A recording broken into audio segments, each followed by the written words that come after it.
안녕하세요. 용신기 예성입니다. 저희 2025년 마무리를 하는 매매 사례 한번 살펴보도록 하겠습니다. 예성 씨, 이번에는 매각된 건물들이 보면 좀 네. 어떤 좀 분위기였나요? 사실 원래 이제 12월 이제 연말쯤 다가오면은 사실 건물 거래가 좀 뜸한 편이거든요. 맞아요. 근데 이제 올해 같은 경우는 12월까지 좀 뜨거웠다.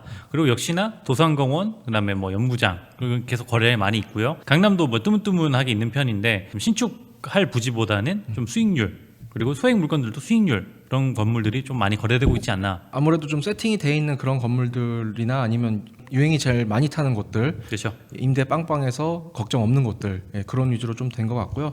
저희가 그 중에서도 좀 4개 정도를 선정해 왔으니까 어떤 물건 팔렸는지 한번 살펴보도록 하겠습니다. 네, 소개해 주시죠. 네.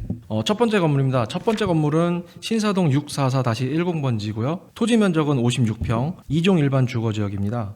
연면적은 150평 정도 되고 건폐율은 54%, 용적률은 200%로 꽉 채웠습니다. 1996년 지어진 건물이지만 2022년에 리모델링을 한번 했고 190억, 평당가 3억 3,800만 원에 매각이 되었습니다. 여기가 지금 디젤이 통으로 쓰고 있잖아요. 네. 디젤이 지금 보니까 6억에 5천을 쓰고 있네요. 그러니까 이제 매매가 대비로 한다고 하면은 현재 수익률은 3.26% 정도에 팔렸어요. 네. 근데 알다시피 여기 라인이 좀 요즘 거래가 좀 많이 되고 있잖아요. 네. 네. 이쪽 라인을 놓고 보면은 최근에 들어서 거래가 많이 되고 있는데 먼저 어떻게 떴는지를 한번 얘기를 해보면 네. II 컴바인드가 지금 직접 쓰고 있는 그 박물관 같은 그런 그 건물 하나 있잖아요. 3억 5천 신고가 찍어줬죠. 네, 거기 뭐 본인들이 한 10억 정도 이상 투입을 해가지고 임차인으로서 영업을 하다가 결국엔 그 건물을 3억 5천에 매입을 하면서 맞습니다. 엄청나게 이슈가 많이 되고 그걸 3억 5천을 찍으면서부터 시작이 돼서 그 라인과 약간 T자 라인이에요. T자 그렇죠. 라인에 해당하는 부분에서 계속해서 거래가 되기 시작했어요. 아디다스 건물도 뭐 3억 5천에 됐고 그 옆에 있는 뭐 버킨스탁이라든지 그런 건물들 계속해서 신고가를 달성해줬죠. 근데 그렇게 받쳐주는 이유가 뭐냐면은 이제 임대료가 받쳐주는 것 같아요. 지금 현재 해외 글로벌 브랜드들이 이제 엄청나게 임대료를 많이 내면서 지금 들어오고 있는데 보통 뭐 평당 50에서 많게는 100만 원 내외로 지금 현재 들어오고 있거든요. 그러다 보니까 이제 임대료 내가 평당가 3억 5천인데도 수익률이 나오니까 현재 거래가 되고 있는 것 같아요. 맞습니다. 임대료도 계속 바뀌고 있는 거고 그렇게 임대료를 높이 낼 수 있는 이유를 또 한번 제가 살펴봤더니 이제 예전에는 저희가 쇼핑을 하러 백화점을 많이 갔지 않습니까? 근데 요즘에는 백화점에 가서 한정된 곳에 보는 게 아니라 계속해서 걸어 다니면서 로드샵 분위기로 좀 살펴보는 그런 쇼핑 분위기로 바뀌었거든요. 뭐 예를 들어서 여기서 조금 더 내려가면 루이비통 같은 경우 보면 매 분기마다 계속해서 건물 외관이랑 전체적으로 그 건물을 인테리어를 다시 하는 걸로 볼 수 있어요. 그래서 한 3개월 정도만 있다가 와서 다시 이쪽을 보더라도 전에랑 분위기가 바뀌었네? 약간 그런 느낌으로 좀 데이트도 오고 나들이도 오고 산책도 하고 그런 분위기를 할 수 있게끔 여기가 도산공원 주변이 형성됐기 때문이라고 생각이 들거든요. 저도 이 건물 좀 네. 매수자분한테 이제 많이 추천드렸었거든요. 네. 왜냐면 사실 물론 평당가를 보면은 거의 3억 4천이라서 네. 거의 시세나 좀 비싸게 주고 사는 감이 있긴 하지만은 사실 여기 주변이 임대료가 지금 제가 하는 것만 하더라도 아디다스도 거의 한 1억 2천, 1억 3천 월세를 내고 있고 그리고 그 맞은편에도 지금 이제 글로벌 업체가 지금 제가 알기로는 1억 거의 초중반으로 월세가 지금 들어오려고 하고 있고 그렇게 네. 지금 들어오려고 벌써 네. 준비를 하고 있나요? 준비를 하고 있고 네. 그리고 버켄스탁도 들어왔고 네. 사실 이 우리 디젤 맞은편에도 지금 또 해외 브랜드가 네. 월세 거의 한 7천만 원 내외로 또 들어오려고 하고 있거든요. 네. 그런 걸 봤었을 때 이제 임대료가 맞춰주기 때문에 그 디젤이 지금 5천이잖아요. 네. 근데 지금 한 평당 한 35만 원 정도 내고 있거든요. 근데 여기서 더 올려받을 수 있는 캐파가 있다 생각했거든요. 한번 내가 봤을 때는 한 7천까지는 올려받을 수 있지 않을까. 그렇게 된다고 하면은 내가 향후 이거를 들고 갔을 때 그래도 한 250억 정도까지는 받을 수 있지 않을까 좀 생각을 했던 거죠. 그리고 또 앞으로 저는 또 더 올라갈 수 있다라고 놓고 보는 게 II 컴바인드가 3억 5천에 산 부지 말고도 위에 보면 2개 필지를 더 샀단 말이에요. 그렇죠. 이제 하나는 나대지로 되어 있고 하나는 지금 임대가 들어와 있는데 제 생각에는 거기 2개를 임대 기간이 남아 있기 때문에 아래에 있는 필지는 있는 것 같고 그래서 2개 필지를 지어서 올릴 것 같아요. 뭐 2개를 할 수도 있고 네. 지금 하나만 할 수도 있고 근데 이제 더 된다고 하면 크게 되겠죠. 그렇죠. 그러면은 거기에 또 II 컴바인드가 더 얼마나 큰 투자를 할지 그런 부분들도 기대가 되기 때문에 아마 이 거리는 더 개선이 될 거라고 봅니다. 네. 그래서 가치는 더 올라갈 거라고 생각이 듭니다. 그리고 이거 팔리기 전에 네. 런던 베이글 바로 앞에 네. 그 신축된 게 4억 4천에 팔렸잖아요. 그렇죠. 그게 이미 최고가가 4억 4천 찍어줬으니까 3억 4천? 싸 보이는 거죠. 그거 너무 조그만 필지라 가지고 신축을 짓길래 야 이거 신축 지어가지고 여기 임대 맞출 수 있을까? 그렇게 생각했는데 저희 예상과는 전혀 반대로 흘러갔죠. 네. 거기도 거의 한 5천 정도 맞췄다고 들었습니다. 네. 임대료를. 맞습니다. 그래서 이 디젤 같은 경우도 외관도 인테리어를 굉장히 트렌디하게 잘했어요. 간판이 필요 없게끔 그냥 건물 자체를 간판으로 사용할 수 있는 이런 페인트 기법을 썼기 때문에 아무래도 뭐 주변에 약간 여기는 패션 라인이다 그런 부분이 더 오히려 살아나는 그런 느낌이 드는 것 같습니다. 네. 그리고 어쨌든 디젤이 제가 알기로는 27년까지 임대 계획이 되어 있고 네. 이제 매년 이제 5% 이제 인상 조건이기 때문에 그때까지 5% 인상하다가 27년도 때 이제 아예 새롭게 임대료를 협상하든지 아니면 내보내고 또 다른 글로벌 업체에 맞춰도 되고 그런 면에서 좀 다양하게 임대료 캡하나 매매가를 개선할 수 있는 여지가 있지 않나 좀 그런 물건이었던 것 같습니다. 네. 예성 씨 여기 보면은 이제 3억 3천, 막 3억 5천 이게 거래되잖아요. 네. 그 성수동이 낫나요? 도산공원이 낫나요? 지금 도산공원이랑 연무장길이랑 업체가 대치하면서 신고가를 찍어주고 있잖아요. 네. 근데 제가 볼 땐 두 개 다 일단은 5억까지는 갈 것 같아요. 네, 두 가지 다 같이 비슷하게. 그렇죠. 현재 분위기로는 무난히 갈 것 같다. 근데 이제 문제는 이 도산공원 같은 경우에는 조금 더 좁고 그리고 이제 필지들도 조금 더 커가지고 덩어리가 200억, 300억이 넘어가거든요. 네. 100억대가 별로 없잖아요. 그쵸. 근데 연무장길은 좀 더 길이 좀 더 길고 그래도 아직까지는 평당감 비싸더라도 100억대가 있기 때문에 좀 더 개인들이 이제 접근할 만한 거는 연무장 쪽이지 않나. 근데 물론 연무장도 매물은 없긴 합니다. 네. 전 개인적으로는 이렇게 보면은 안정적으로 임대를 가지고 있는 팝업보다는 이렇게 좀 차라리 도산공원 이쪽이 낫지 않나. 아 이제 드네요. 몇 년 뭐 장기 임대로 돼 있는 것들이요. 그렇죠. 아 그렇죠. 도산공원이 약간 좀 그런 게 있죠. 해외 브랜드들이. 네, 맞습니다. 그래서 저도 약간 도산공원 쪽에 한 표를 드리는 입장이기도 합니다. 다음 물건 예성 씨가 한번 말씀해 주시죠. 네, 파레트 한남 강남 CGV점이고 역삼동 813-13번지, 토지는 58평, 이중 일반 주거 지역이고요. 연면적은 146평입니다. 2003년 건물인데 16년도에 리모델링을 한번 했고요.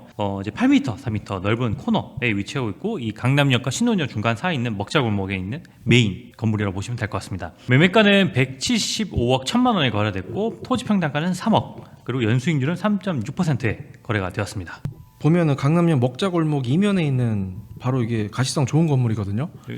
거기가 3억이면 아까 봤던 저희 그 도산공원에 있는 거 거기보다 이게 더 나은 게 아닌가요?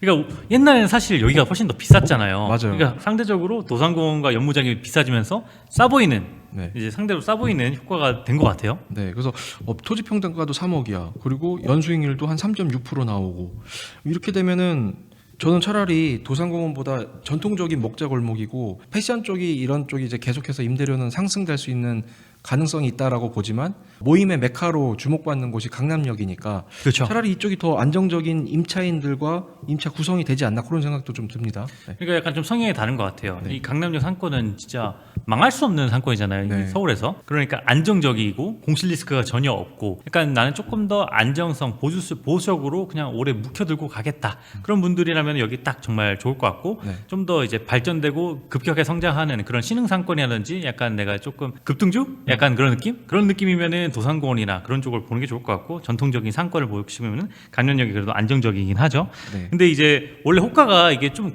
높지 않았어요? 얼마였죠? 처음 호가가? 처음에 이제 매각할 때는 250억 정도. 그렇죠. 원래는 딱 그 정도와 한 거의 평당 4억 가까이 시작했잖아요. 네, 맞아요. 그렇게 얘기하다가 뭐 그래도 금액이 조금 많이 내려와가지고 거래가 된 것 같은데 제가 보기에는 매수자분이 요거를 매입하셨다고 결심하신 이유가 네.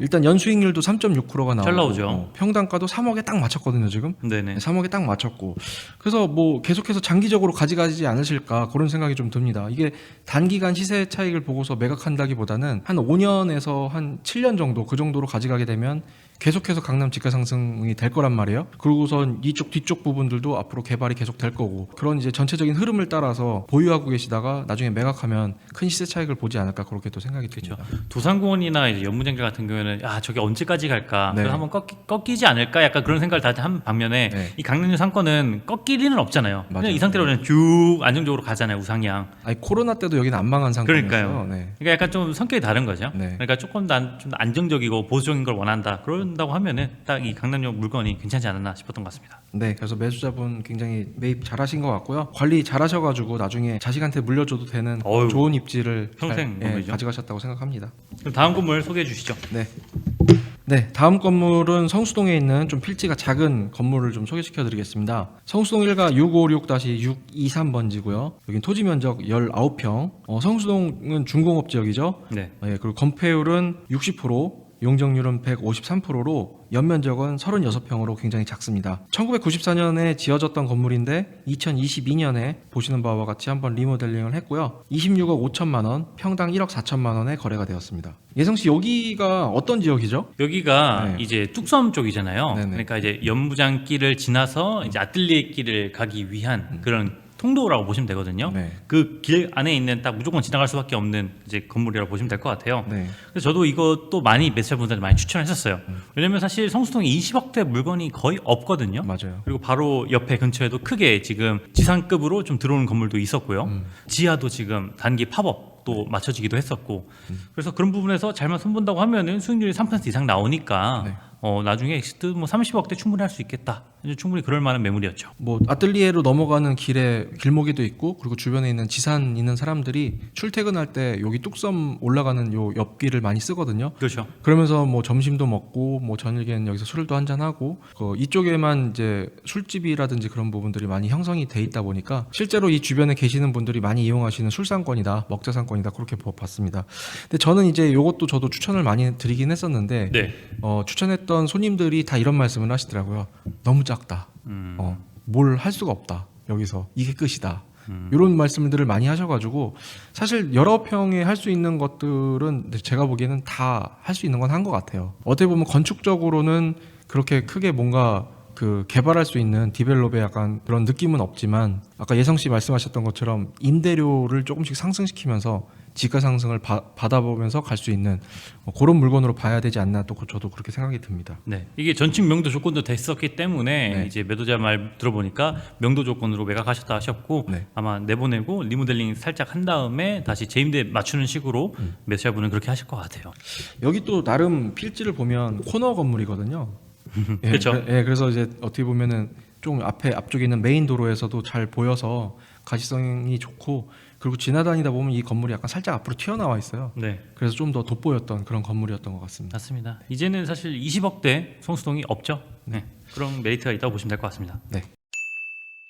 네, 그럼 마지막 매물 소개시켜 드리겠습니다. 중국동 158-22번지고요. 토지 면적은 30평, 연면적은 100평. 준공일자는 2016년도 준식축 건물이고요. 8m, 3m 코너 건물입니다. 매매가는 29억, 평당가는 8,200만 원. 수익률은 전층 만실로서 4.13%가 나오는, 그래도 서울에 4% 이상 나오는 건물이었습니다.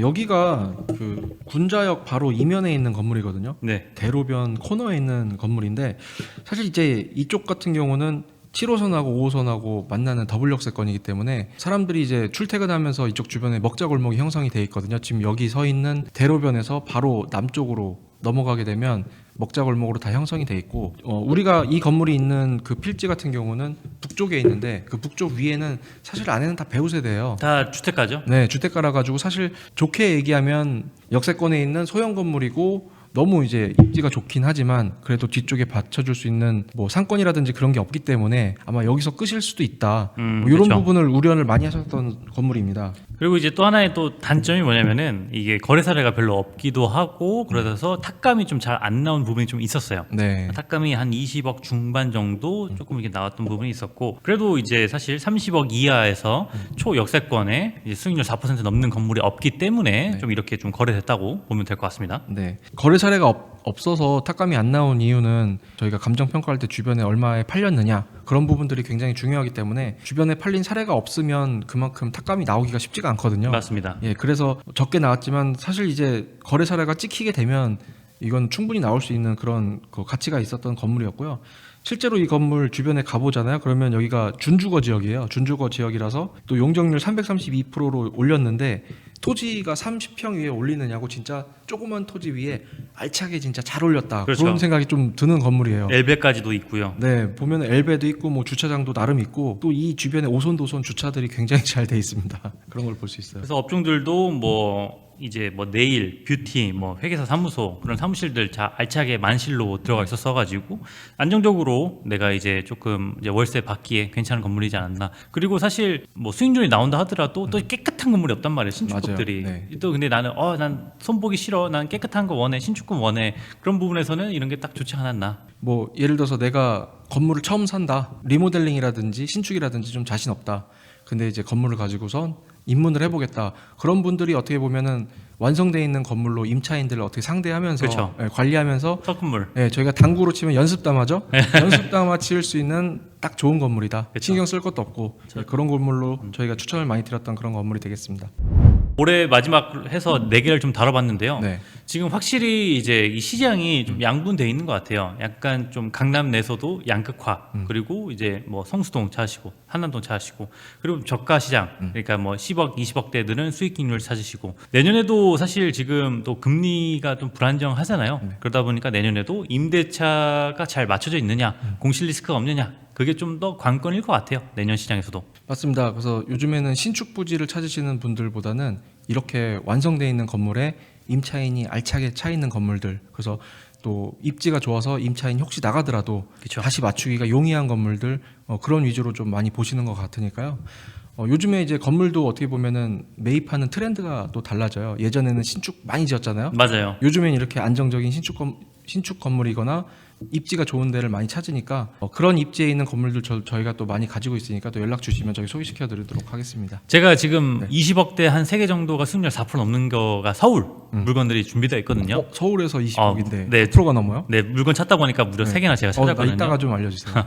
그래서 이제 그거 궁금하신 분들은 편하게 연락 주시면은 제가 물건 좀 소개시키도록 하겠습니다. 네, 알겠습니다. 저희 또 다음에 또 찾아뵙도록 하겠습니다. 감사합니다. 감사합니다.